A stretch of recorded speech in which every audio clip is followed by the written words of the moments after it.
Salam sejahtera untuk kita semua. Perkenalkan, nama saya Cerdas. Pada hari ini saya akan membawakan materi mengenai limit fungsi aljabar dan limit fungsi trigonometri. Pertama, pengertian limit.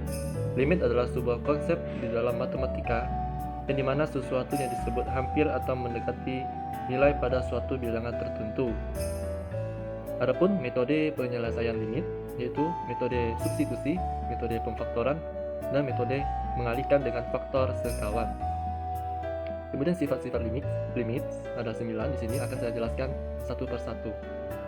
Sifat yang pertama adalah limit x mendekati c, k konstanta sama dengan k.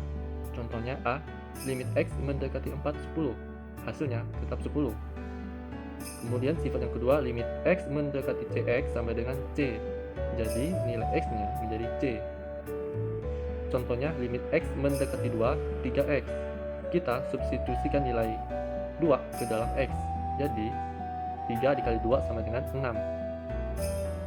Kemudian sifat yang ketiga adalah limit x mendekati c, k dikali fungsi fx. Itu sama dengan konstanta bisa kita pindahkan ke depan menjadi k dikali limit x mendekati c fungsi fx. Contohnya limit x mendekati 2, 3 dikali 5x. 3 itu sebagai konstanta, 5x itu sebagai fx. Jadi 3 dipindahkan ke depan menjadi 3 dikali limit x mendekati 2, 5x. Sama saja, sama dengan 3 dikali 5 dikali 2 sama dengan 30. Kemudian sifat yang keempat dan kelima yaitu penjumlahan dan pengurangan limit.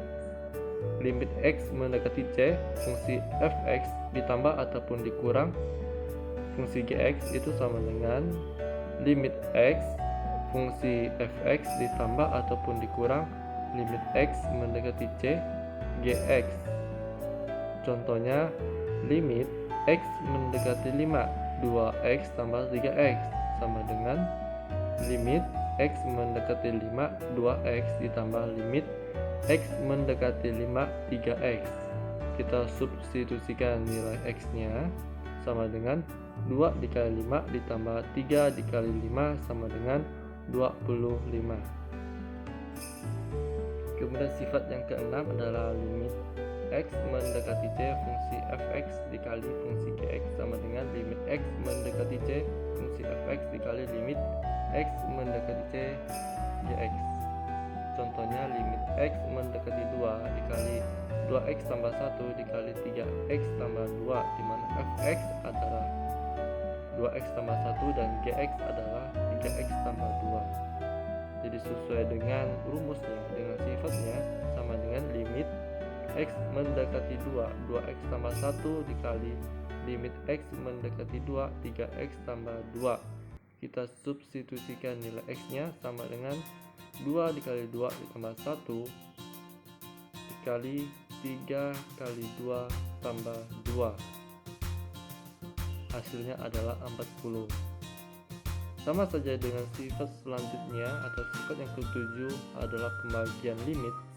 Limit x mendekati c fungsi fx dibagi gx sama dengan limit x mendekati c fungsi fx dibagi limit x mendekati c fungsi gx. Contohnya bisa dilihat. Kemudian sifat yang ke-8 adalah perpangkatan limit. Limit x mendekati c fx dipangkatkan n sama dengan limit x mendekati c fungsi fx dipangkatkan n. Jadi kita kerjakan lebih dahulu limitnya, baru kita pangkatkan n. Contohnya limit x mendekati 3, 2x pangkat 4 sama dengan limit x mendekati 3, 2x pangkat 4.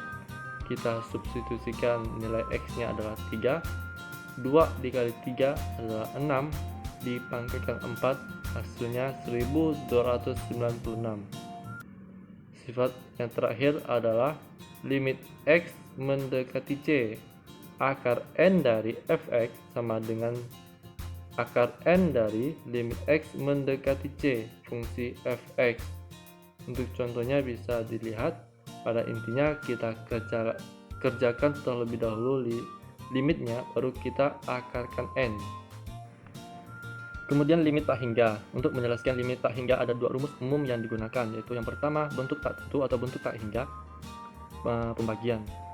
Untuk pembagian kita hanya perlu melihat pangkat tertinggi untuk n di atas atau pembilangnya, dan untuk m penyebutnya. Nah, nilai limit itu sama dengan 0 jika dan hanya jika n kurang dari m, dan limit itu sama dengan a dibagi p jika dan hanya jika n itu sama dengan m. Limit bernilai tak hingga jika dan hanya jika n itu lebih besar dari m. Ya, lihat nilai n dan m-nya. Contohnya, limit x mendekati tak hingga, 4x pangkat 3 dikurang 3x pangkat 2 ditambah 2x dikurang 1 dibagi 5x pangkat 3 ditambah 14x pangkat 2 dikurang 7x tambah 2. Berhubungan di sini n dan m-nya sama adalah pangkat 3, ya. Maka kita dapat cari dengan a dibagi p. A adalah 4 dan P adalah 5, maka hasilnya adalah 4/5.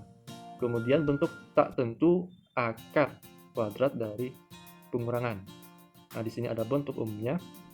Limit x mendekati tak hingga, akar kuadrat ax pangkat 2 tambah bx tambah c dikurang akar px pangkat 2 tambah qx tambah r itu sama dengan limit. Nilai limit itu sama dengan negatif tak hingga jika dan hanya jika a lebih kecil dari p. Nilai limit sama dengan b kurang q dibagi 2 akar a jika dan hanya jika a itu sama dengan p, dan limit bernilai tak hingga jika dan hanya jika a itu lebih besar dari p. Untuk contohnya silakan dilihat. Kita masuk ke limit trigonometri. Trigonometri merupakan cabang dari ilmu matematika yang mempelajari hubungan antara panjang dan sudut segitiga. Dalam trigonometri terdapat beberapa rumus yang berbentuk seperti di bawah ini. Jadi untuk memahami limit trigonometri kita wajib memahami rumus-rumus trigonometri seperti rumus identitas, di mana sin pangkat 2a ditambah cos pangkat 2a itu sama dengan 1. Adapun rumus jumlah dan selisih trigonometri, rumus perkalian trigonometri. Ini tidak akan saya jelaskan, namun akan digunakan pada pengerjaan limit trigonometri. Jadi kita masuk ke rumus limit trigonometri yang teorema 1. Hanya pada saat x itu mendekati 0. Limit x mendekati 0 sin x dibagi x itu sama dengan limit x mendekati 0 x dibagi sin x sama dengan 1. Limit x mendekati 0 tan x dibagi x sama dengan limit x mendekati 0 x dibagi tan x sama dengan 1. Begitu seterusnya. Dan teorema 2 hanya bergantung pada saat x itu mendekati c, di mana semua nilai c adalah himpunan bilangan real. Limit x mendekati c sin x itu sama dengan sin c. Limit x mendekati c cos x sama dengan cos c. Begitu seterusnya. Nah, di sini ada contoh-contoh soal dari limit trigonometri. Contoh yang pertama, limit x mendekati pi per 2, cos x sama dengan cos pi per 2. Pi itu nilainya 180 derajat, dibagi 2 adalah 90 derajat. Cos 90 derajat hasilnya adalah 0. Untuk contoh kedua dan ketiga, untuk mempersingkat waktu saya tidak akan menjelaskan, namun kita hanya sesuaikan dengan teorema 1 dan teorema 2. Adapun soal-soal latihan yang akan kita diskusikan bersama, kepada 5 mahasiswa yang terpilih mengerjakan latihan ini, kerjakan dengan baik dan kita diskusikan bersama. Semoga semuanya bisa dipahami. Kurang lebihnya saya mohon maaf dan saya ucapkan terima kasih atas perhatiannya.